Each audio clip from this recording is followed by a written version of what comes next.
जय हिंद दोस्तों, मैं आर डी सर में आपका स्वागत करता हूं दोस्त। आइए, मैं दोस्तों क्या है, मेरी एक्सरसाइज चलेगी 2.2 जिसमें बहुपद के बारे में आपको बेसिक से बताएंगे।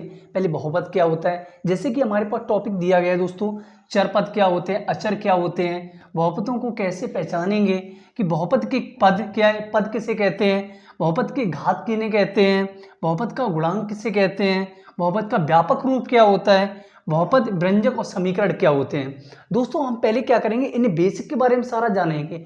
अगर आपने बेसिक समझ लिया ना दोस्तों, तो ऐसे क्वेश्चन करने में 2 मिनट या 1 सेकंड लगेगी और क्वेश्चन आप आंसर आसानी से निकाल सकते हैं। चलिए दोस्तों, हम क्या करेंगे, पहले इनको समझते हैं, इन टॉपिकों को समझते हैं, इसके बाद हम अपने एक्सरसाइज पे आएंगे और सारे क्वेश्चन आसानी से सॉल्व करेंगे। दोस्तों चलिए, दोस्तों हमारे पास लिखा है चर और अचर।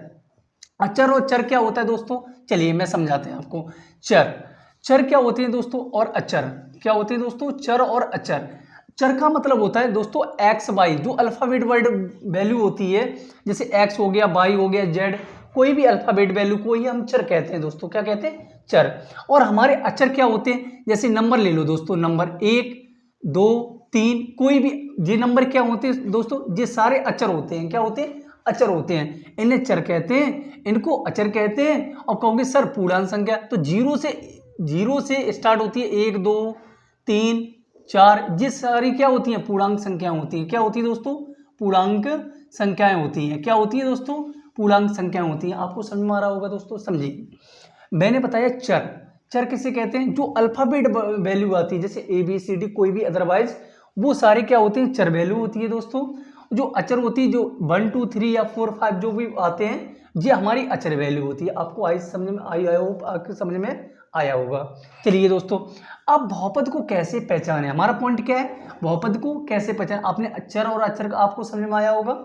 चर हमारे XYZ होते हैं, कहने का मतलब अल्फाबेट जो भी हैं उसमें ABCD में जो अल्फाबेट आते हैं वो हमारे चर पद होते हैं। अचर पद वो होते हैं जो 1 2 3 होती हैं, यानी वो हमारे क्या होते हैं, जो अंक वाले नंबर, हम क्या कहेंगे दोस्तों, अंक वाले नंबर को ही अचर नंबर कहते हैं। क्या कहते हैं, अचर संख्याएं कहते हैं। चलिए, अब हमारे पास दूसरा पॉइंट दिया गया दोस्तों, बहुपद को कैसे पहचाने, बहुपद को कैसे पहचाने। जैसे देखिए दोस्तों, मैं आपको समझाते हैं। जैसे कि आप मेरे पास लिखा हुआ है 3x और 3x² + 2y, ठीक है ना दोस्तों, यानी 2x मान लो दोस्तों, और यहाँ पे लिखा है 5 = 0, यहाँ लिखा है। ये क्या है, गुणनखंड वैल्यू है ना। चलिए, तो दोस्तों आपको मैं समझाऊं कि पद हम कैसे पहचानेंगे, बहुपद है या कैसे कैसे पहचानेंगे, समझिए। आपको दिख रहा है दोस्तों, जो पद सबसे इसमें जो x की पावर ऊपर देखी जाती, जिसमें देखो 1 है, 2 है वैल्यू, इसमें दोस्तों 1 छिपा रहता है। क्या छिपा रहता है, एक वैल्यू छिपा रहती है, ठीक है ना दोस्तों। x की वैल्यू क्या है, 1 है दोस्तों। तो इसमें ये देखा जाता है कि x की वैल्यू, ये पूरा पद 1 होगा दोस्तों। ऐसे ये पद जिसके पास कोई x या YZ नहीं है, वो दोस्तों पद में नहीं जोड़ा जाता, ठीक है ना दोस्तों। देखिए जरा, जैसे हमारे पास ये वैल्यू है x के पास में, तो हम कहेंगे 1 पद है, 2 पद है। तो ये सबसे पहले इसमें देखी जाती कि x के पास कितनी पावर है, x की पावर कितनी घात है। तो दोस्तों देखो, इसके पास इतनी घात है, तो हमारी ये क्या है, यही हमारा एक पद है। इसको पूरा एक पद कहा जाता है। क्या कहा जाता है, एक पद। तो हमारे क्या हो गया, ये पद है। पद को कैसे पहचाने आपको समझ में आया होगा, ऐसी वैल्यू लिखी होगी, तो यहाँ पे ये वाली, तो हमारा आंसर कितना हो जाएगा, 2। क्या हो जाएगा दोस्तों, 2, ठीक है ना। इस तरह की एक पद है, तो इसमें कितनी घात है, 2 घात है। समझ में आ रहा है कि नहीं। अब क्या है, बहुपद के पद, आपने बताया बहुपद के पद। अब बहुपद क्या होते हैं, जैसे मान लो दूसरा नंबर ले रहे हैं, जैसे मैंने लिखा है 4x³ लिख लिया यहाँ पे दोस्तों, और मैंने यहाँ पे लिख लिया 3x² लिख लिया, और मैंने यहाँ लिख लिया 4, ठीक है, या x + 8 लिख लिया। अब इसमें सबसे पहले क्या देखेंगे दोस्तों, इसमें ये देखेंगे सबसे बड़ा पद किसके पास है, किसके पास है वैल्यू। तो हमने दिख रहा है दोस्तों, इसके पास है कि नहीं। तो हमारा यही पद हो जाएगा। कितने, 3 पद हैं। कितने हैं दोस्तों, आप पद कैसे लेंगे, 1 2 और 3 पद हो जाएंगे। ये हमारी क्या होती है, वैल्यू पद होती है। क्या होती है, पद होती है। समझ में आया कि नहीं है, ये पद कहलाते हैं। अब हम दोस्तों घात देखेंगे, हमारा ये भी हो गया। अब हम समझेंगे घात। घात इसमें हमने बताया सबसे पावर जिसके ऊपर वही घात होती है। सबसे पहले पूरी वैल्यू को देखेंगे, इसके बाद क्या करेंगे दोस्तों, इसमें देखेंगे किसके पास सबसे अधिक घात है। घात का मतलब होता है ये वाला दोस्तों, ये आपको दिख रहा है, यानी x की पावर 3 है, यहाँ x की पावर 2 है, यहाँ पावर x 1 है, यहाँ दोस्तों 1 माना जाता है, क्या माना जाता है, 1 माना जाता है, ठीक है ना दोस्तों। तो सबसे बड़ा पावर कौन सा है, ये, तो हमारा क्या हो जाएगा आंसर, ये हो जाएगा, ठीक है ना। आपको आई होप आपको समझ में आया होगा। दूसरा हमारा कि दोस्तों बहुपद का गुणनखंड कैसे हो, गुणांक, आप समझो जरा। जैसे हम वैल्यू यहाँ ले ले रहे हैं, इसको हटा दे रहे हैं हम, देखिए जरा समझिए।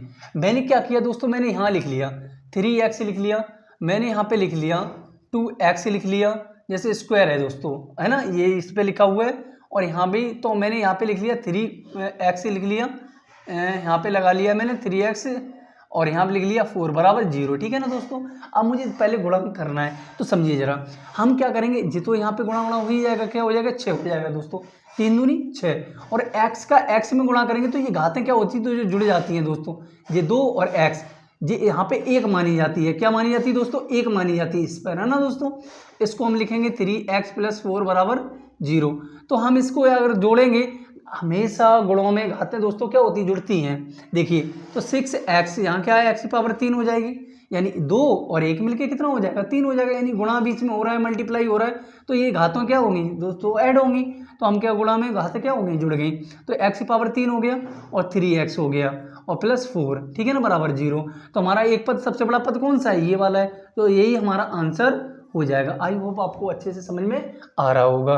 जी हमारी इसकी बात हो गई, यानी बहुपद का गुणांक। बहुपद का व्यापक रूप क्या होता है, जैसे दोस्तों मान लो व्यापक रूप मैं आपको बताता हूँ। व्यापक रूप आप कहोगे सर क्या रूट में संख्या होती है, जैसे मान लो मैंने 2x² ले ली 3x, और मैंने यहाँ किया रूट, यानी मैंने यहाँ पे लिख लिया √3x और +4 बराबर 0 लिख लिया दोस्तों।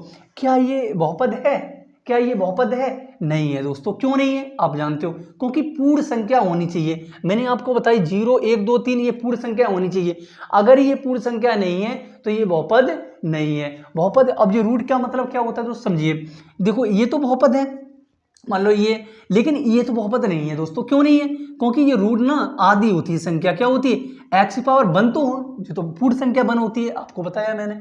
लेकिन ये तो x की पावर में रूट में है, तो x की पावर 1/2, क्या ये बहुपद है, नहीं है। क्या क्या है दोस्तों, ये बहुपद नहीं है। आपको आई होप आपको समझ में आए। कहने का मतलब है सर कि 0 1 2 3 4 कुछ भी हो सकता है, लेकिन आधी नहीं होनी चाहिए वैल्यू। क्या नहीं होनी चाहिए, घात आधी नहीं होनी चाहिए, पूर्ण संख्या होनी चाहिए, अर्धपूर्ण नहीं होनी चाहिए। ऐसी संख्याओं को हम ये बहुपद नहीं कहेंगे। आई होप आपको अच्छे से समझ में आया होगा। चलिए अब मैं कुछ इसके क्वेश्चन को करते हैं। देखिए दोस्तों ये हो गया, और इसके बाद हमारे पास ये व्यंजक रूप मैंने बता दिया। व्यंजक रूप क्या है हमारा, इसे लिख लिया मैंने, ये यहाँ पे लिख लिया 12x प्लस यहाँ लिख लिया 4 बराबर 0। जी हमारा एक व्यंजक या रूप बन गया। क्या बन गया, बहुपद का व्यापक रूप, ये बन गया बहुपद का व्यापक रूप। आपको समझ में आया होगा। ये ऐसे समीकरण दिया जाएगा, इसमें घात पूछ लेगा, बहुपद पूछ लेगा, यानी चर और अचर पूछ लेगा। तो आइए क्वेश्चन आपको अब समझ में आया होगा। ठीक है दोस्तों, चलिए इसके बहुपद के व्यंजक समीकरण, जी आपको मैंने समीकरण भी करके दिखा दिया। चलिए अब हम अपने क्या चलेंगे, एक्सरसाइज पे चलेंगे दोस्तों। किस पे चलेंगे, एक्सरसाइज पे। एक बार इसको देख लीजिए, एक बार नोट कर लीजिए, क्योंकि ये ऐसे क्वेश्चन दोस्तों बोर्ड के एग्जाम में पूछे जाते हैं। ठीक है, चलिए एक बार नोट कर लीजिए, इसके बाद में हम आगे चलते हैं।